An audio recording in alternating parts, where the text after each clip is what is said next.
हिंदू धर्मशास्त्रानुसार चैत्र अमावस्या ही हिंदू धर्मातील अत्यंत महत्त्वाची तिथी मानली जाते, कारण ही हिंदू वर्षातील शेवटची अमावस्या असते. ही अमावस्या येत्या 17 एप्रिल 2026 रोजी आहे. या दिवशी केलेल्या धार्मिक कार्यांना विशेष महत्त्व असते. या संदर्भात अधिक माहिती या ठिकाणी आपण जाणून घेऊया. चैत्र अमावस्येचे महत्त्व.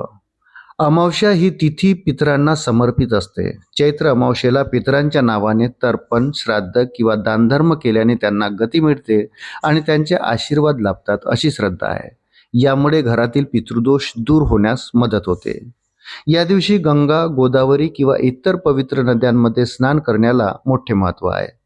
असे मानले जाते की चैत्र अमावस्येला पवित्र स्नान केल्याने वर्षभरातील पाप धुवून निघतात आणि मनाची शुद्धी होते. या दिवशी गरीब आणि गरजू लोकांना अन्न, वस्त्र किंवा धान्य दान केल्याने पुण्य मिळते. विशेषतः सातू, तीळ आणि पाण्याचे दान करणे फलदायी मानले जाते.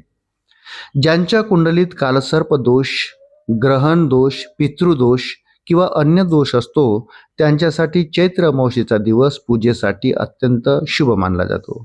या दिवशी हवन, शिव मंदिरात जाऊन पूजा केल्याने दोषाची तीव्रता कमी होते असे मानले जाते.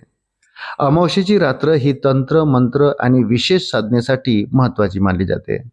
अनेक साधक या दिवशी शांत ठिकाणी बसून नामस्मरण किंवा ध्यान करतात, ज्यामुळे त्यांना मानसिक शांती मिळते. मित्रांनो, व्हिडिओ जर आवडला असेल तर व्हिडिओला लाईक आणि चॅनलला सबस्क्राईब जरूर करा. भेटूया पुन्हा अशाच महत्त्वपूर्ण माहितीसोबत. तोपर्यंत धन्यवाद.